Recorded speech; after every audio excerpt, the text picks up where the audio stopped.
All right, everybody, welcome back. Very good to see everybody here. How's everybody doing? Can you all hear me okay right at the back?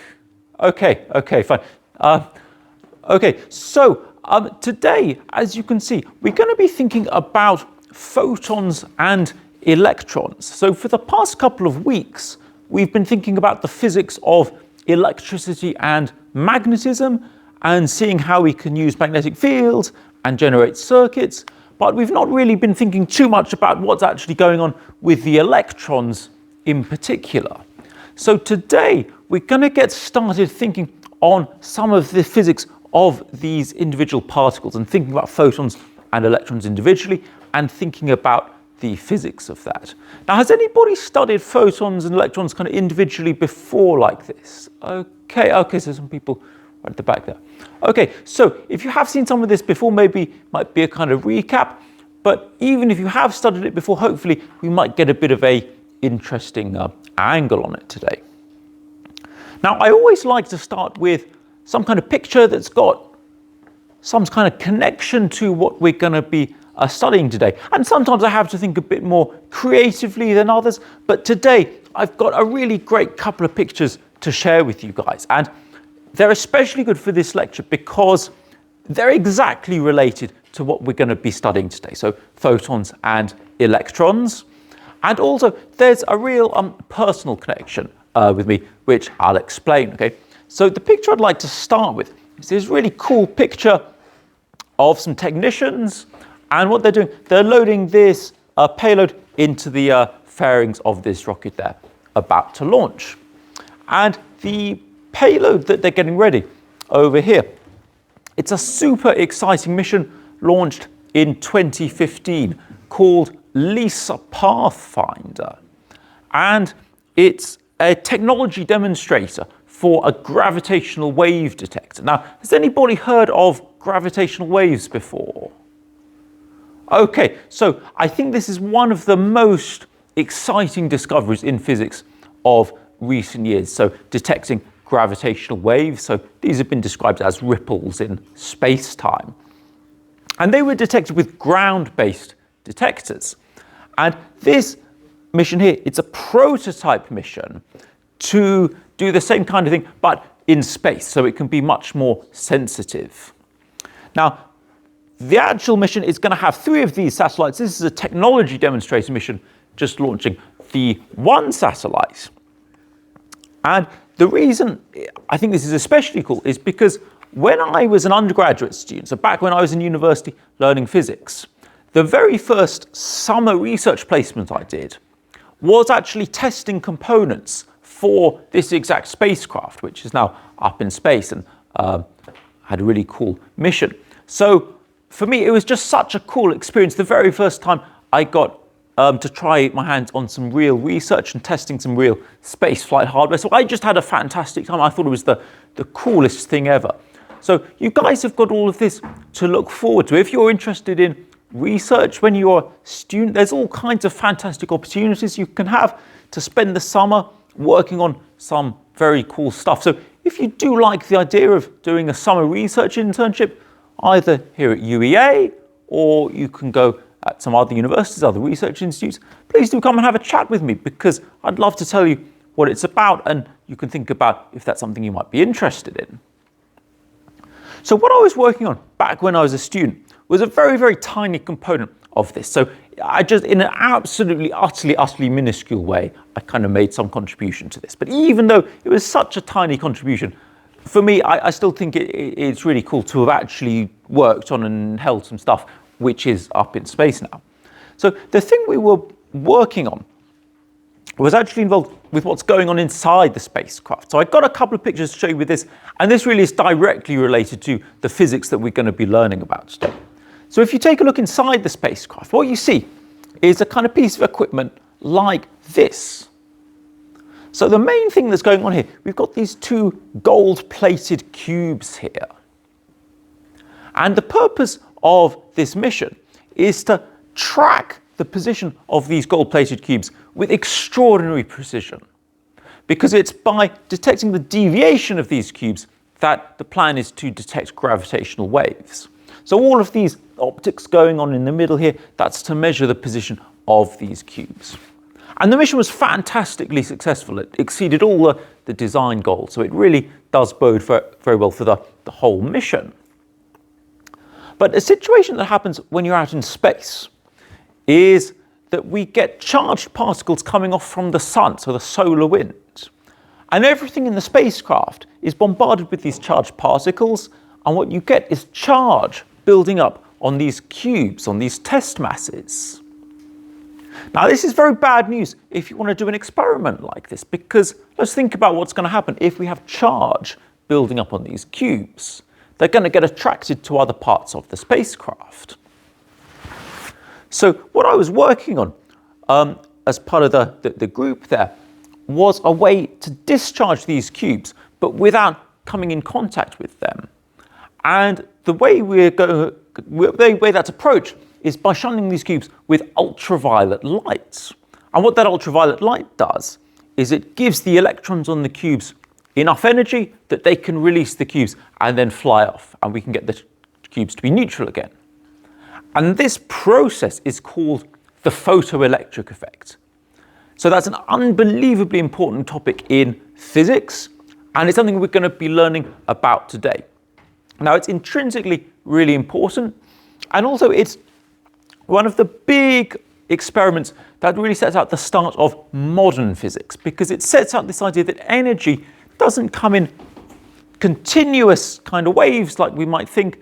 It actually comes in discrete packets that were named quanta. So it really is getting towards the start of quantum mechanics here. So really exciting experiment, and we're going to be learning a bit more about that later in the lecture today.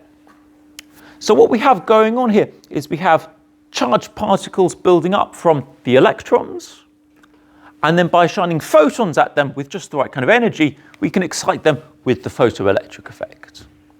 And those three things are exactly what we're going to be learning about in the lecture today. So really, in this one picture, if we take a look at these cubes in detail with the ultraviolet light, we've got all the things that we're going to be learning about. So hopefully it's going to be exciting for you guys. And like I said, we're really starting on some of the first steps towards building the modern picture of physics. So for me, it's really quite an exciting topic that we're going to be thinking about for the next few lectures. Now, that's quite a cool picture, lots of optics going on there. Now, whenever we're thinking about the energies of individual photons and electrons, it really doesn't make too much sense to talk about this energy in terms of joules anymore. It's just too much energy. A joule is actually quite a big amount of energy. If we're thinking about the energy of just an electron, it's just ridiculous. So when we're thinking about the energy of photons and electrons, we actually use a different kind of unit called electronvolts. Has anybody heard of electronvolts before? Okay, a few people. So especially if you look at particle accelerators, the energy of the particle accelerator, they might say, okay, it can accelerate to a certain number of giga-electronvolts, or a certain number of billion electron volts, something like that. So whenever we're thinking about the energies of electrons and photons, that's a kind of natural unit of energy to think about. So to start this lecture today, let's take a look at what's going on with electron volts, how we can relate them to joules, and what's going on there. So the picture I'd like to start with, we just need to recap a bit exactly what's going on with a volt as a unit of potential difference. So we saw volts a few weeks ago now. So remember, 1 volt, it's 1 joule of energy per coulomb of charge.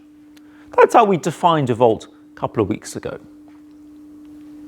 So if we have a look at this diagram over here, quite schematic. So imagine we've got a potential difference of 1 volt. So maybe we've got 2 metal plates here, and we've got a 1 volt battery separating them. That's going to be 1 volt of potential difference. Or it could be 1 volt in the electric field.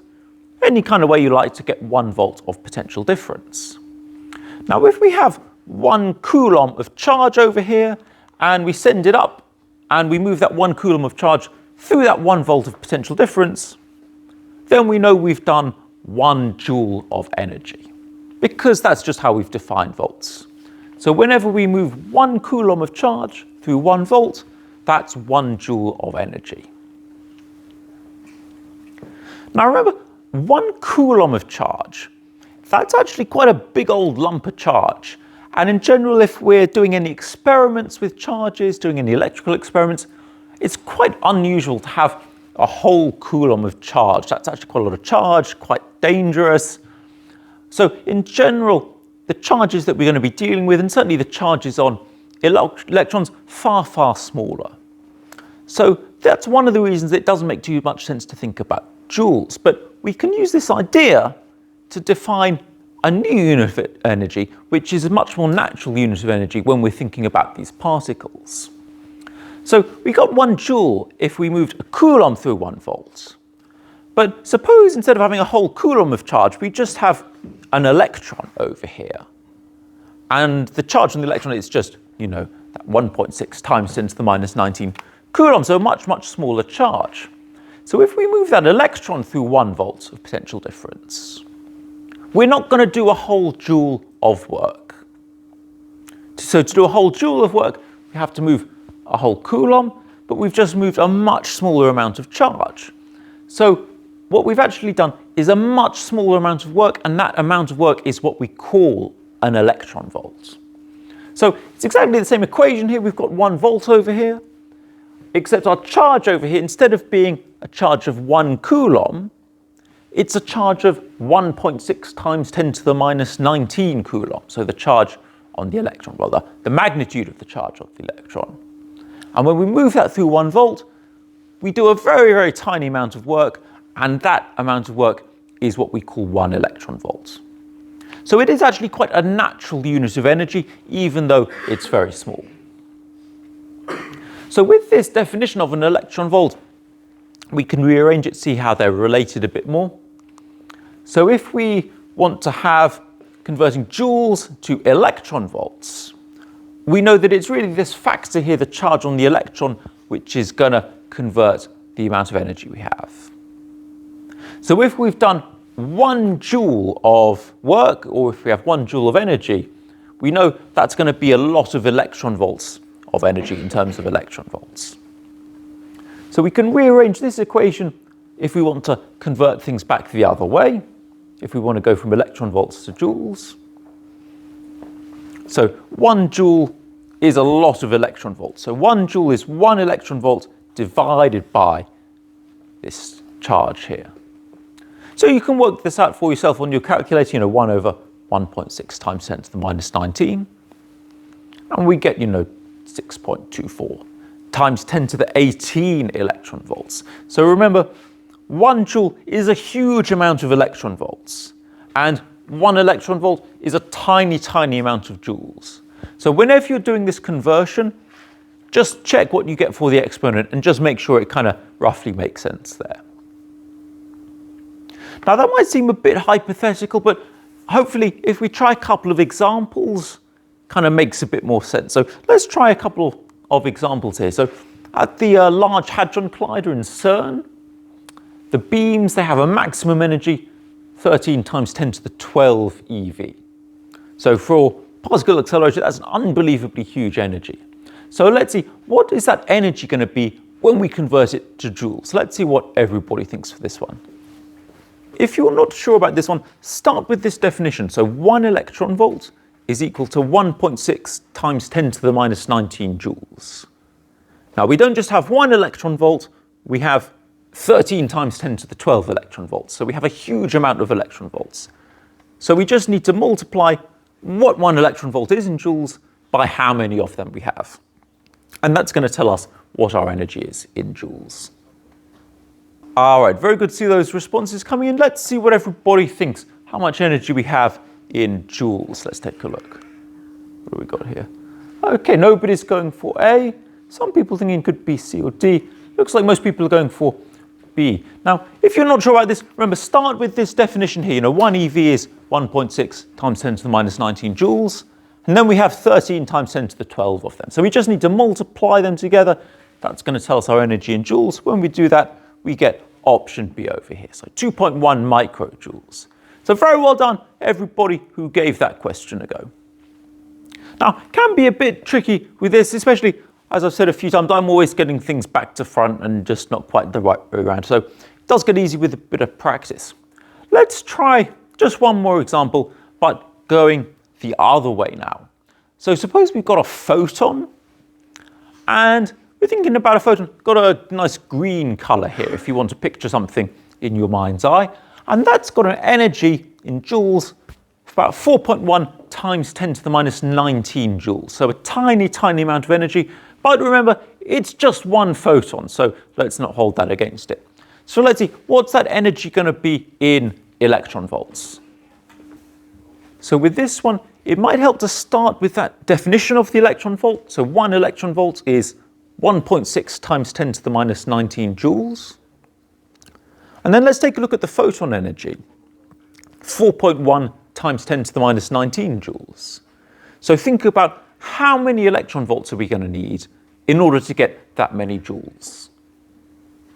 Okay, very good to see those responses coming in. Let's take a look. What's the energy of our photon? Let's take a look. What's everybody think? Okay, so looks like most people going for B, some people thinking could be D. Now, the way I like to think about this is we want to get to an energy of 4.1 times 10 to the minus 19 joules, and 1 electron volt is equal to 1.6 times 10 to the minus 19 joules. So you can see we're going to need a bit more than 2 of these, but not quite as many as 3. So that's got to be option B over there again. So very well done, everybody who got that one. Now, when you're working this out on your calculator, especially this is going to be useful if you're thinking about this in the exam. So take a look, we've got a 10 to the minus 19 for the electron volts and 10 to the minus 19 for the energy of the photon.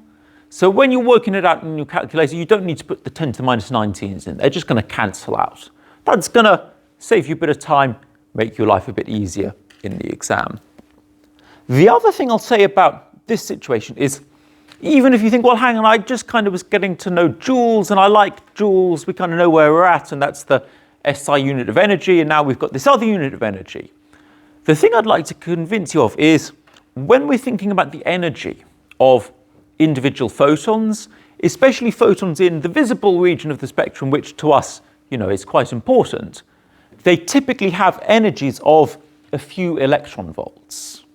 So if someone says, what's the energy of this photon, and it could be, 3 point something electron volts, those are quite natural kind of units to measure the energy of photons in. Whereas if they said it's going to be, 7 times 10 to the minus 19 joules, that takes a bit more thinking about. So just remember, electron volts, quite a handy unit of energy when we're thinking about the energy of photons. Now that's roughly what the energy scale is of photons. Now you might be wondering, well, with this, even with the 4.1 times 10 to the minus 19 joules, how on earth does anybody go about measuring the energy of an individual photon? It's kind of amazing, right, when you think about it, how tiny the energy is. And, you get like a little ruler or a little battery and say, well, hey, still, I'm going to try and measure the energy, right? And I just think it's extraordinary that with a bit of physics, we can think about how to measure the energy of a single photon. I just think that's amazing when you stop to think about it. And the way this is done is with an absolutely landmark, super famous physics experiment called the photoelectric effect. So we're going to be thinking about this a bit, see how this is done, because not only does this allow us to measure the energy of individual photons, it was also the first experiment that really demonstrated that the energy of light isn't continuous. You can't have any kind of energy of light you like. It actually comes in discrete chunks, which are called quanta. And this is really the experiment which set the scene for quantum mechanics. So it's a really exciting experiment, really important, okay? Now, I've got a little online demo to share with you guys. Now, if you follow the link here, so it's another one of these demos from PhET simulations. Let me bring this over here, show you guys. So what we have here is we've got 2 metal plates, and they're connected in a circuit, and we've got a battery. And what we're going to do is we're going to shine a light at one of the metal plates. So sounds pretty straightforward. Let's take a look at what happens. What we can do is we can change the wavelength of light that we're going to shine. So let's start with the kind of red color over here. Let's turn up the intensity of our lamp. And what we see, nothing happens. So no matter how high we bring the intensity of our lamp, we don't get any electrons being released in our circuit. We can go all the way up, we don't get anything. So let's put the intensity back down a little bit. Now, it gets really interesting if we change the frequency of our light. So let's bring this frequency down to the kind of yellow, green, getting on for the blue. Oh, wow, did you guys see that?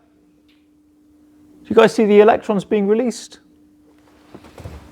So what's happening here is that the light is shining onto this metal with just enough energy that these photons are able to release from the metal and then travel around the circuit. And we only get that below a certain wavelength of light, below a certain critical frequency.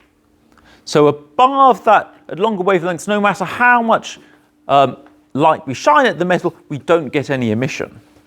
But once we have some emission, if we turn up the intensity of our light, there we go. So we turn up the intensity, and now we get a much higher flow of electrons. So the current we're going to get increases with the intensity. So this actually gives us a handle on how much energy this light is imparting to these electrons. And we can measure it exactly with this very clever setup going on here with the battery. Let's see how this works.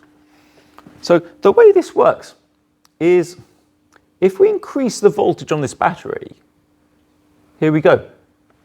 So if we increase the voltage, it's causing this electric field, and it's attracting the electrons onto the circuit. So it's giving them more energy.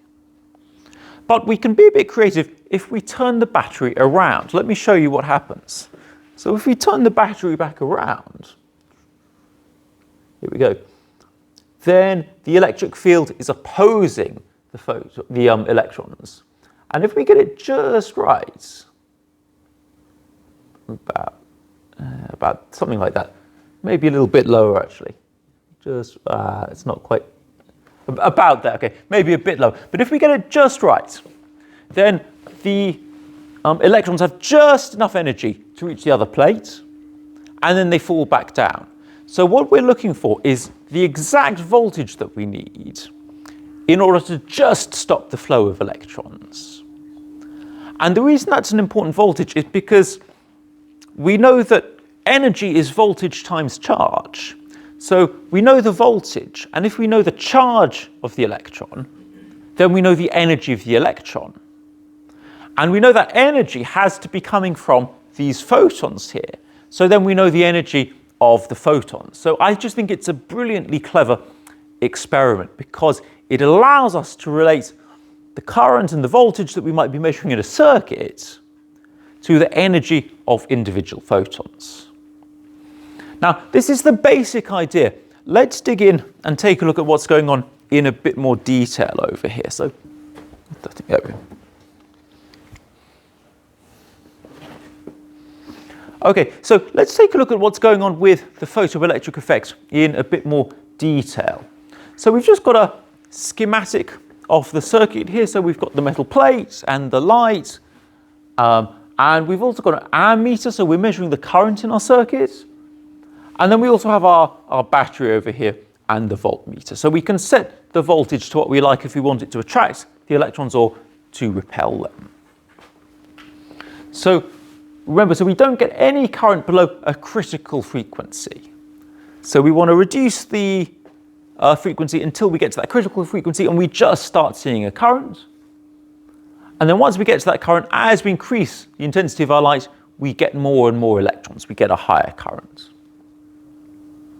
And then that stage 2 allows us to measure the energy. If we put an opposing voltage on, we turn up the voltage until we're just stopping the flow of electrons.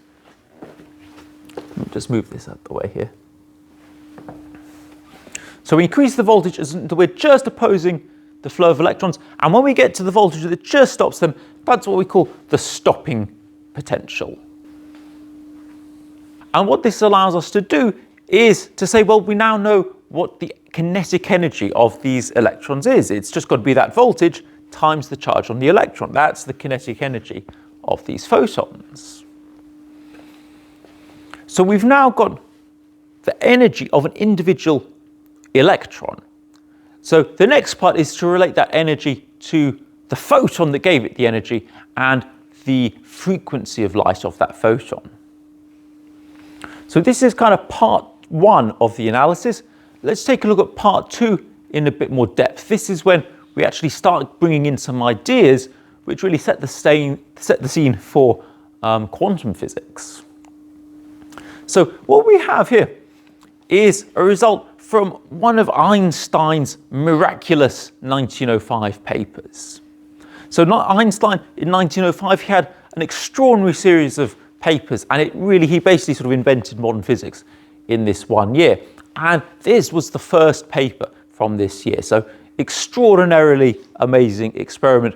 And this is when Einstein explained what was going on with the photoelectric effect, and also introduced this idea that the energy of light comes in quanta. So let's see what went on. Let's see how Einstein figured this out. So the way to think about it is this graph here of frequency versus the kinetic energy of the electrons. So we've got some kind of lamp, and it allows us to dial in a frequency of light that we like. And then we're measuring the kinetic energy of the electrons by looking at the stopping voltage. So these are the pieces of the puzzle that we need. And then we've got this observation that we get no emission below a certain critical frequency. So we can shine as much light as we like with the frequency over here. We don't get any energy at all.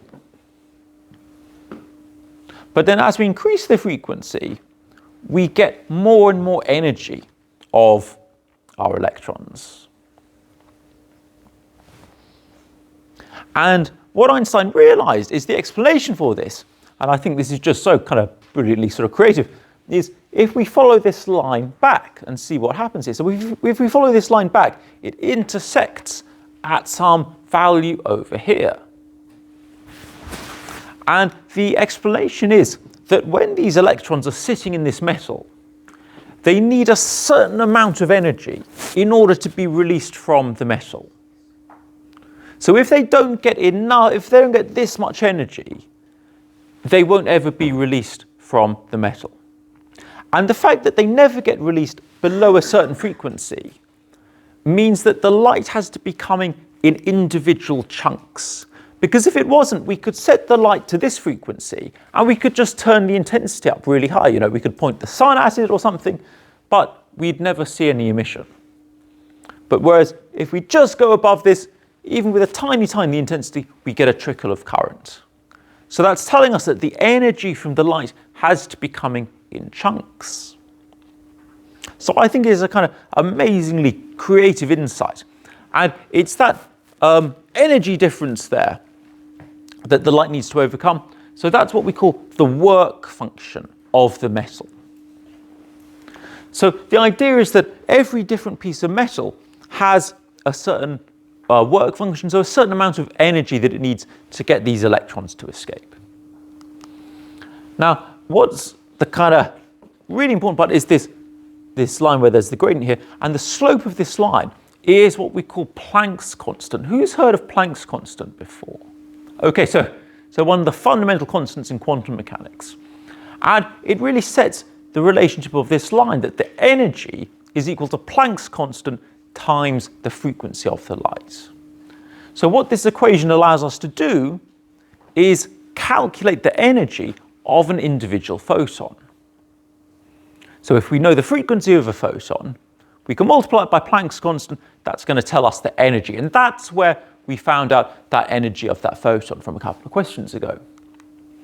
Now, Planck's constant is really, really tiny. It's one of the, I think it may well be the smallest fundamental constant in physics. So 6.6 times 10 to the minus 34 joule seconds. Now, the reason it's so small is because it's the relationship between the frequency of a photon and the energy. And an individual photon, it's not going to be coming in with a lot of energy there. It's just one photon. So that's why this is such a tiny, tiny number there. So we can calculate the photon energy. That's just Planck's constant times the frequency. And then we can also relate that to the kinetic energy of the electrons that these photons are exciting. So we know that the kinetic energy that an electron is going to have, it's going to equal the energy it gets from the photon, so HF, minus the work function. So the first bit of energy that our electron gets from the photon, it's just to kind of get it just out of the piece of metal and just get it going.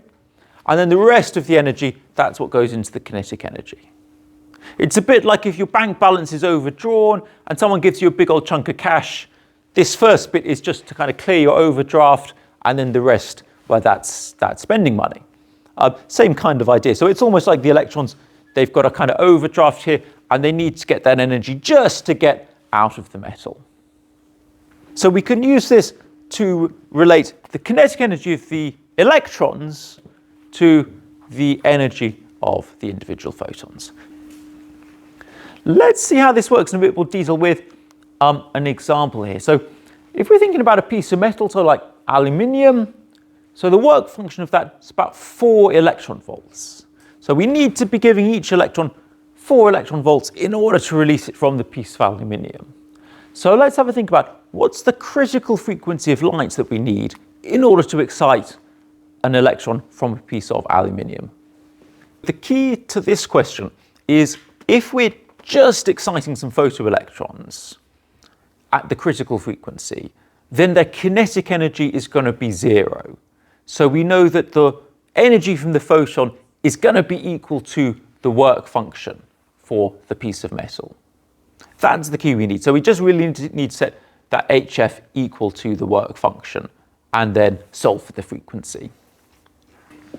All right, let's take a look at the responses. Let's see what everybody gets for this one.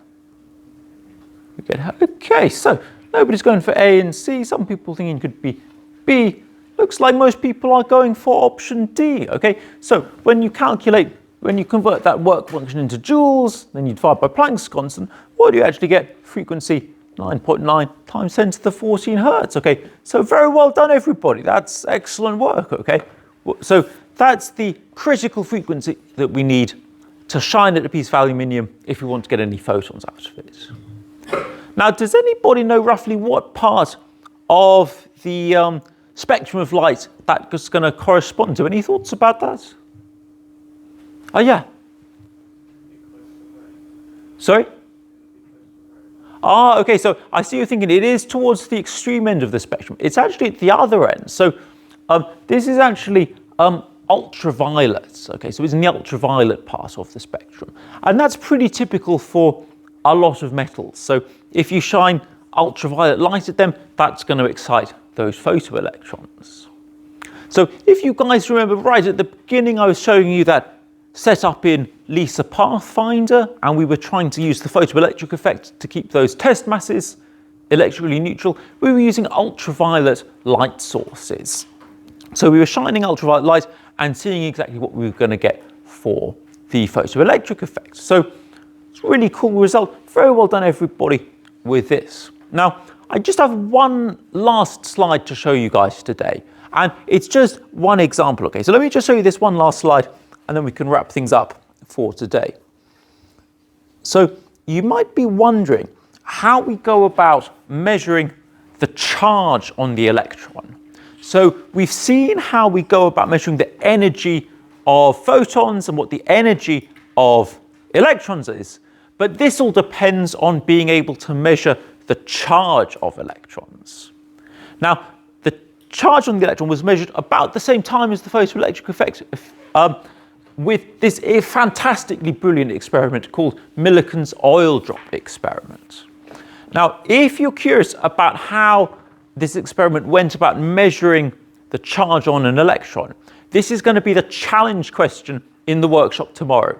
And it's one of my favorite challenge questions all year because it uses all the physics that we've been thinking about all semester. And it's an amazing experiment, an amazing hypothesis. And it's how we go about measuring the charge on the electron. So if you want to know how that's done, definitely give the challenge question a go in the workshop tomorrow.